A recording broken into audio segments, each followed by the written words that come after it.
Hello and welcome to Decision NYC with Ben Max. I'm Ben Max, your host and the executive editor of Gotham Gazette. The 2021 New York City election cycle is well underway and it's poised to be the most significant municipal election in decades. All of city government is on the ballot, and because so few incumbents are eligible to run for their current seats due to term limits, New Yorkers are electing the next roster of leadership for the city.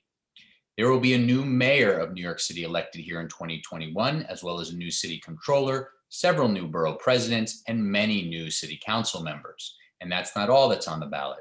A number of incumbents are eligible for and seeking re-election to their current seats, including the city's public advocate.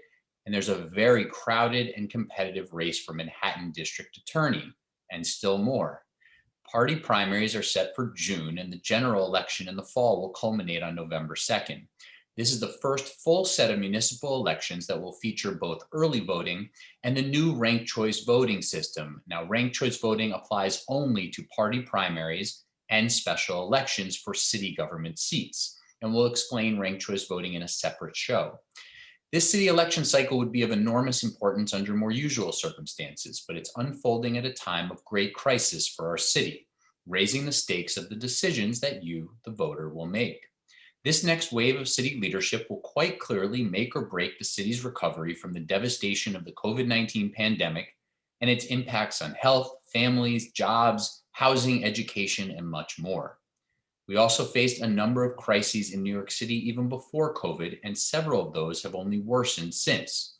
So it's an important time of choosing here in New York City, and we're pleased to bring you this series of interviews with candidates running for citywide offices, mayor, public advocate, controller, as well as interviews with candidates for other offices like borough president and Manhattan District Attorney.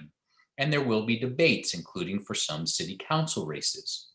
But these one-on-one conversations will help you to get to know the candidates better, learn about their backgrounds and platforms, where they stand on key issues, and their vision for the city and the office that they're seeking. We hope this and other interviews are helpful to you as you sort through your many choices and make an informed decision when it's time to vote. So today we're focused on the position of New York City Comptroller. The Comptroller is a citywide elected position and considered the city's independently elected chief fiscal officer and budget watchdog. The Comptroller evaluates many city contracts with outside entities, audits city government agencies to find waste and inefficiency, makes recommendations and proposals to improve city government, as well as other services and entities impacting New Yorkers, and crucially, the Comptroller is fiduciary to the city's 5 public pension funds that are worth approximately $240 billion in assets, key to many retirees and current employees of the city. That and much more in the role of the city controller. And now joining me by Zoom is Reshma Patel, a Democratic candidate for controller. Reshma, thanks so much for joining me. Well, thank you, Ben, for inviting me to join you. I'm a big fan of your work, and it's very exciting to talk to you again today. Thanks so much. Appreciate it. And it's good to be with you. So before we get into your platform to be the next city controller as you're running in this primary, give us a bit of an overview about your background, please. Sure, thank you. So my professional and my personal lived experience is what brings me to want to run for controller. I worked for almost 2 decades in public finance, and I spent 8 years as a financial advisor to the controller's office, and I worked with the office on a daily basis, and spent a lot of time really getting to know many of the functions of the controller's office, and specifically the area of debt management and public financing. And on a more personal level, I'm an immigrant to this country. I came as a child from India with my parents. And when I was 8, they became US citizens. And when my dad got his newly minted US passport, he came home and he showed it to me, and with great pride, he said, now my life counts because America really takes care of its people. And sadly, this past year, as so many different communities have suffered more from this pandemic than others, and we've seen government failure on so many levels, I've thought about these words often, and I realized that it wasn't true. And I feel that it's time now for people to step up, and people like myself who've been doing work behind the scenes, both on a technical, I have the technical expertise for this job, but also because of my lived experience, I have been working with nonprofits in different communities, and most particularly in Queens, I was board co-chair of Chaya Community Development Corporation, which was, ground zero for this pandemic in Elmhurst and Jackson Heights area, as well as the Richmond Hill area, which didn't get talked about as much. And I feel that we need more voices to come to city government so all our communities get represented, and we need to be allocating our resources in a different way and in better so that we're serving all New Yorkers. Say a little bit more about your private sector experience, both the more of the details about being a financial advisor to the city comptroller's office, and then other work. Maybe first start with any other work, any other highlights of your resume you want to mention, and then we can come back to sort of that financial advisor piece. Sure. So in addition to the public finance work, which has been the bulk of my career, I've spent the last few years, I've been working in data analytics and helping nonprofits measure the impact of their work better through better assessments. And that is something I think will be valuable to the Comptroller's Office in the auditing process and how we do it better and how do we implement new technology tools to do it. And we look at both kind of qualitative and quantitative data collection, which sometimes we miss. And I've also been a consultant, both working and helping people with public finance type of work, but I've also been an acting CFO and helping smaller companies with their finances, as well as working with nonprofit service providers in the same way. Coming back to the public finance work and specifically the financial advisory work, I worked very closely with the Deputy Comptroller for Public Finance during that time. And one area of the Comptroller's office that gets overlooked, and it's a critical area, is the public financing. The Comptroller is responsible for the implementation of the city's capital program. And one of the largest line items in our city budget is debt service, and the Comptroller provides that number to the mayor when the budget is being planned. And I think we need to remember that in 1975, right now people compare this time to 1975 when the city was really at rock bottom and was about to go bankrupt. And it wasn't going bankrupt because people were leaving the city or, the crime was getting higher or, all kinds of issues were happening or there was garbage on the streets. It was because the city was unable to pay its bondholders and nobody was willing to lend money to the city. And that's what we needed to function. And I think it's an area that right now, as we are in a critical time again for New York City, we need to have focus on, and not enough people are talking about it. And so when you do that work, what are the, it's a little hard sometimes to even talk about the role of controller without getting too sort of wonky and in the weeds and in some of these, aspects of the job that are fairly technical. But Yeah.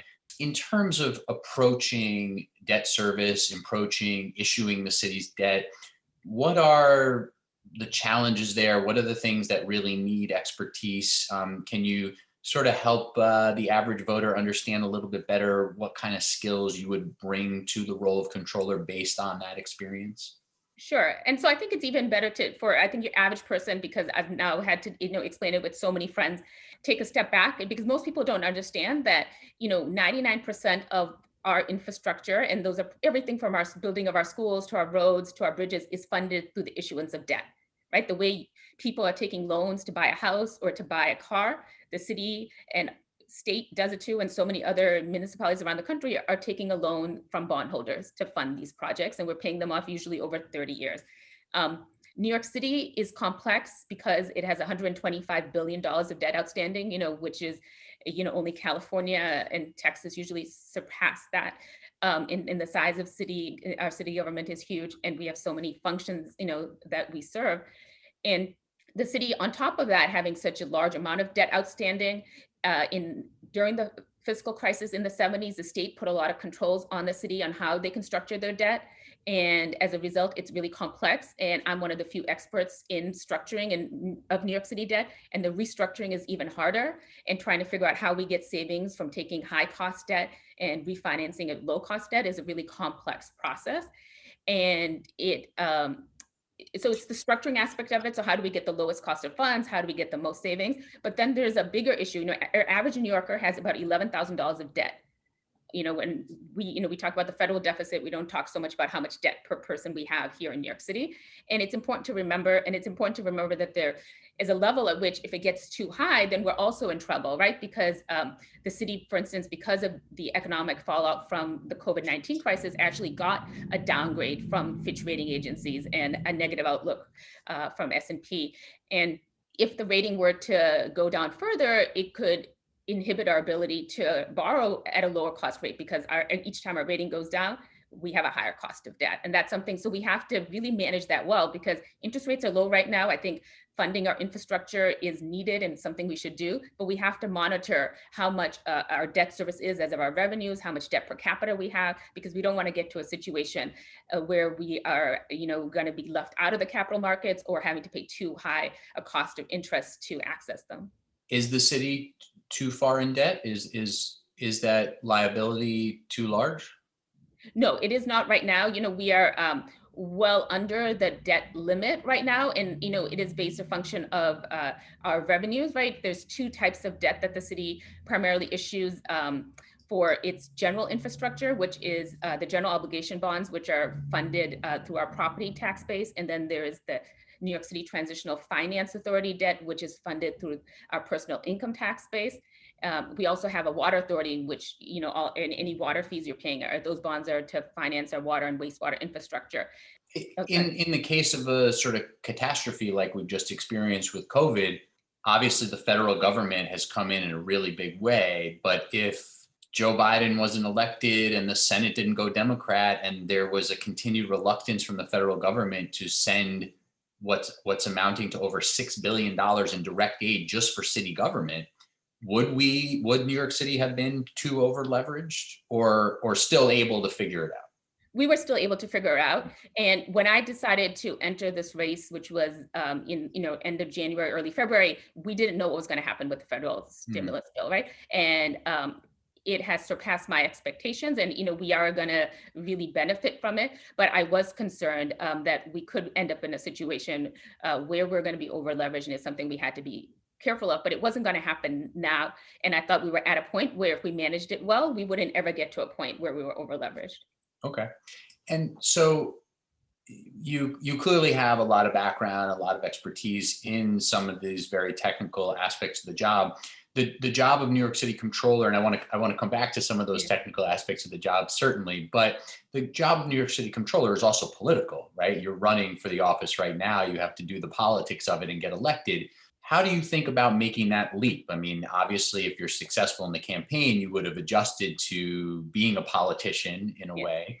But once you're in charge of the Comptroller's office, you're leading hundreds of employees, a massive budget of its own. You're interacting with a mayor, a city council, many other government and political entities. How are you making that adjustment, and how do you foresee being able to handle the sort of political aspects of the job?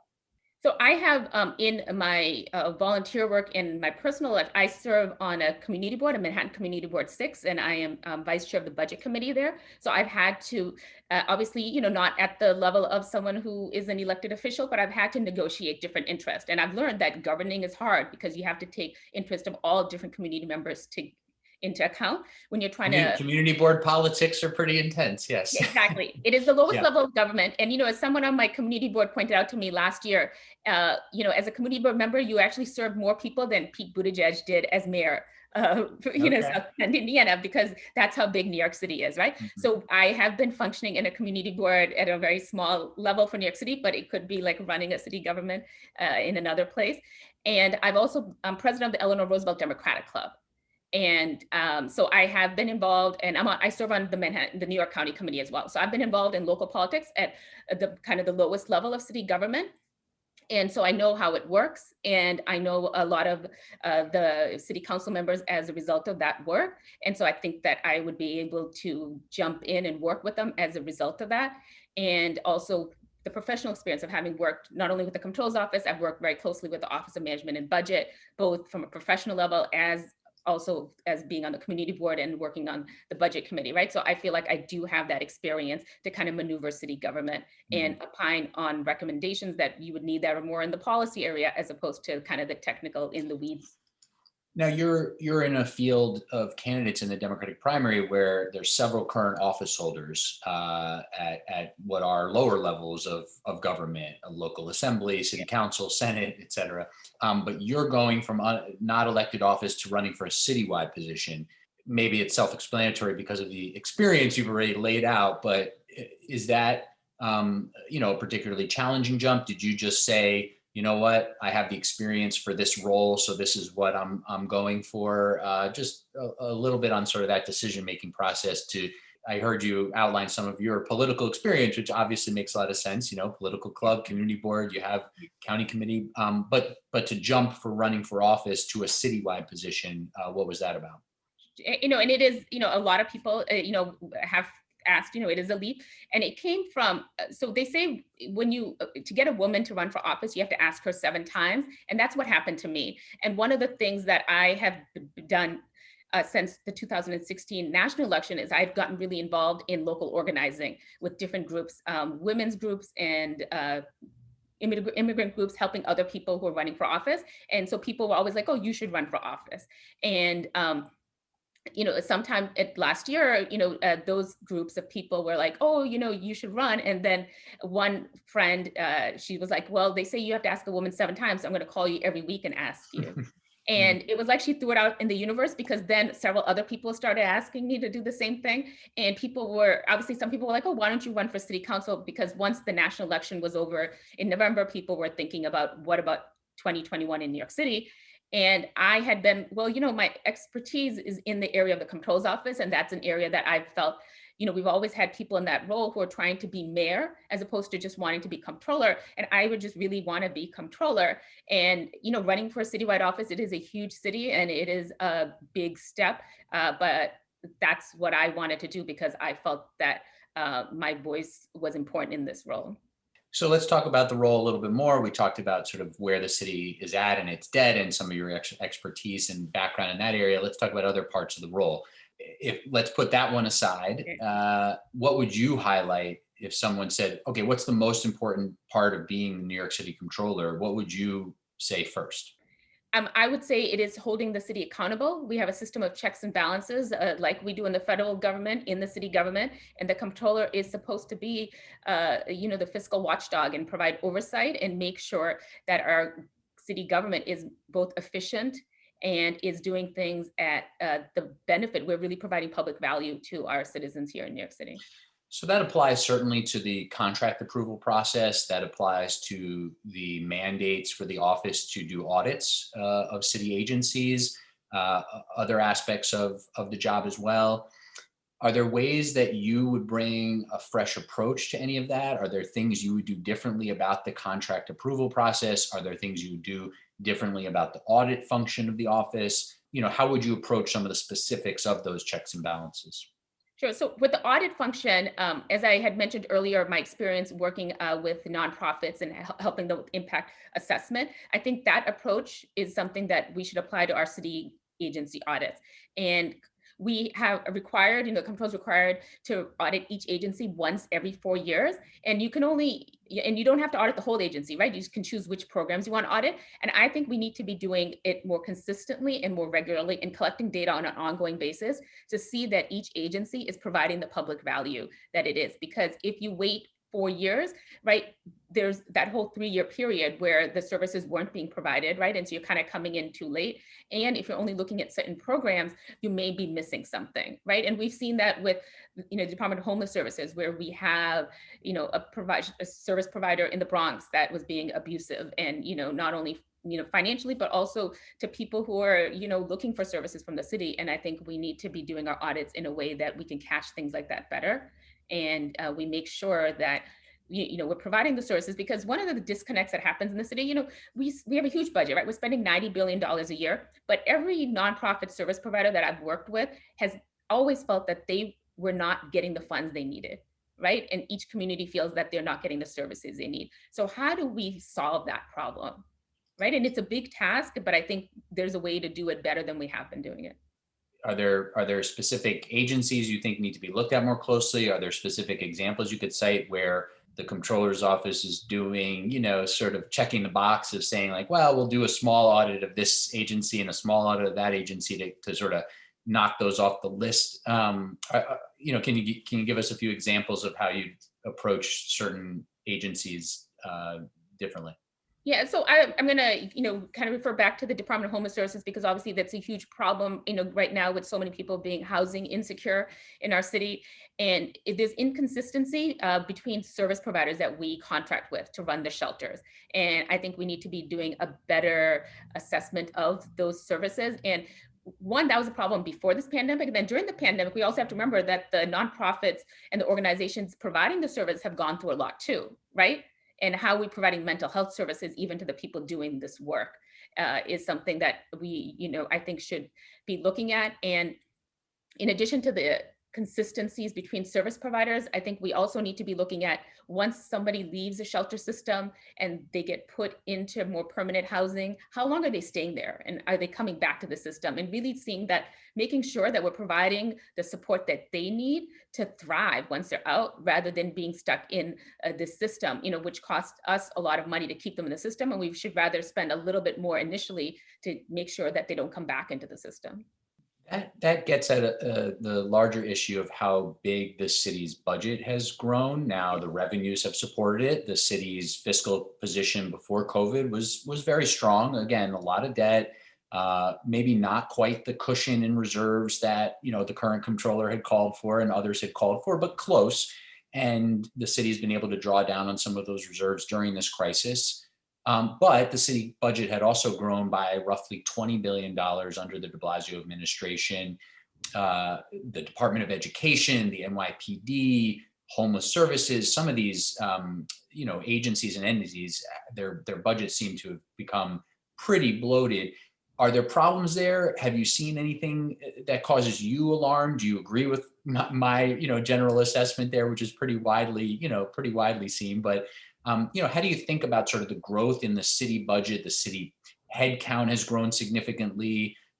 Therefore, also the city's obligations in terms of retirement benefits. How do you see sort of structurally the broader city financial fiscal picture?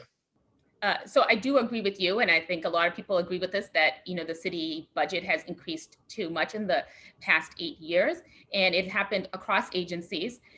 And I think that we need to be looking at every single agency where we could do more cost cutting. You mentioned the agencies, but there's also even arbitration costs have gone up. We're paying about $1 billion in arbitration costs, and that's handled out of the comptroller's office. And so when we talk about kind of the NYPD budget, there's been a huge increase in administrative cost, and we need to be thinking about public safety in a different way. And not just because we need that for our communities and it is our moral obligation, but also it's more fiscally prudent for us. But we also need to be looking at all the litigation that's happening with the NYPD that causes us to pay almost $500 million in litigation costs too, right? In arbitration. So I think that we really need to take a more holistic approach to these things. And even in the Department of Education, the way we're doing the funding, the growth in the budget hasn't been equal to the amount of services we've been able to provide our children. And why is that? Mhm. And so I think we need to take a look at all that. And then what you mentioned, I think the biggest issue is probably this pension liability that the city has, which is only funded about 70% right now. And while having a large city workforce, is a cause of concern because that increases our pension obligations. But at the same time, it's important to remember that the current employees of the city are paying into the pension fund for those retirees who are getting the money now. And right now, we've had a plan that we're not going to hire new city employees. And for every 3 employees that leave, you only hire 1. But then if fewer people are putting money into the system, how are we paying for those that are needed later? A couple things I want to follow up on things you just said. What's the role of the controller in trying to minimize all those settlements that the NYPD has engaged in? We've seen just before we're recording this interview, we've seen in recent days and weeks some steps from the city to make reforms at the NYPD, to change the law around qualified immunity for officers. Is it a policy role where the controller can kind of analyze the numbers and recommend policies, or is there something else at play where the controller's office could do something differently? So the controller, as you mentioned, is the chief financial officer and auditor. So it is looking at the numbers, but you also have to make policy recommendations and how an agency can function better. Which with the NYPD, as I mentioned, how do we reduce these arbitration costs? The other half a billion or so of arbitration cost is coming from vehicle accidents, right? And auditing the city agencies for that would, you know, Parks, for instance, has a lot of accidents that end up happening and then the city gets sued, right? And so looking at that, like, okay, how can we improve that so we can reduce our city costs? So it is not only the functioning of the agency, but kind of these outside costs that result from those agencies too. So let's spend a few minutes. We're in our last 5 minutes together, but let's spend a few minutes certainly on the public pension funds. Are there ways that you would approach those differently? The city controller, I think, is often misunderstood. It's not like the state controller. There are 5 different pension boards that the city controller has to deal with. There's been talk in past election cycles about trying to combine those boards. Is that something that you would try to do? There seems to be a lot of resistance to that, of course, among the unions involved. But how would you approach the pension fiduciary responsibility differently than it's been approached by current and past controllers? Sure. So first of all, the fiduciary responsibility under ERISA rules is that we have to maximize returns for our city retirees, and that is important to me. But I also think that we could be looking at it in a different way. One of the things I'd like to do with the pension fund is we don't invest in businesses in New York City right now, which is something that California has done with its pension funds. And I think right now, as we kind of come out of this pandemic and we're thinking about how do we rebuild, I think it would be important to invest in businesses in New York City. So that is one thing that I'd like to do, to make some economically targeted investments here in small businesses, new startups, thinking of new types of businesses. We have empty commercial space. Maybe it's going to be a company that's thinking about vertical farming so that we bring our food sources closer to us and we're prepared for the next big storm or pandemic that's going to come our way. So I think we need to be thinking longer term about that. And I also think, and the current controller has done this, try to apply a social screen, that the commitment to divest from fossil fuels, the commitment to have board diversity. I think those are all important. And I think, we need to look at the data out there, which shows that companies that are more diverse actually have higher returns. And so it's not, a lot of times I think people and a lot of the trustees of the pension funds think it's a, kind of a win-lose situation, right? That you can't have both. But I believe that we can have both. We can use the pension fund to create the kind of world we want to see and maximize returns. Are there other ways that you would try to do that? I mean, investing in small businesses, startups in the city would probably be using a very small percentage of the assets of the pension funds. Divestment from fossil fuel companies is a much bigger change in the investment portfolio. Are there other bigger ways that you would change the approach to pension fund investment, divestment, other sort of larger structural things you would do? I think it's also in kind of planning for what the world and our economy will look like in the future. So in addition to kind of divesting from fossil fuels to move the needle on climate change, I think we should be looking at the companies that we're investing in and how prepared they are for climate change and how resilient they are, because the pension fund is a long-term investment and we want to make sure that we're investing in companies that are going to be able to survive this changing landscape. Just to come back, even though, as I noted, I think you agreed, any investments in small businesses and startups would be a fairly small portion of the portfolio. But I do want to ask you, since you mentioned that as a potential reform, those are typically not very good investments, are they? I mean, those small businesses and startups fail more, fairly often, if not more often than they succeed, no? And you're right to bring that up, and we have to have the proper risk management. And as you mentioned, also it would be a small portion, not a huge portion. Right now we have 2% of our portfolio that is invested in economically targeted investments in affordable housing, right? So I would recommend that having something like that, like another 2%.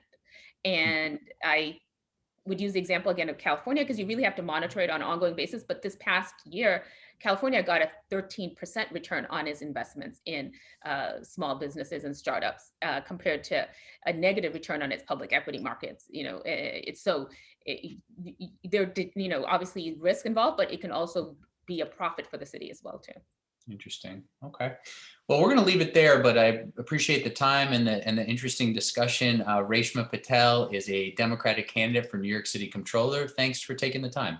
Yeah, and thank you for having me, Ben. And thank you for watching Decision NYC with Ben Max. Key decisions for New York City voters are coming up in the June primaries and the fall general election.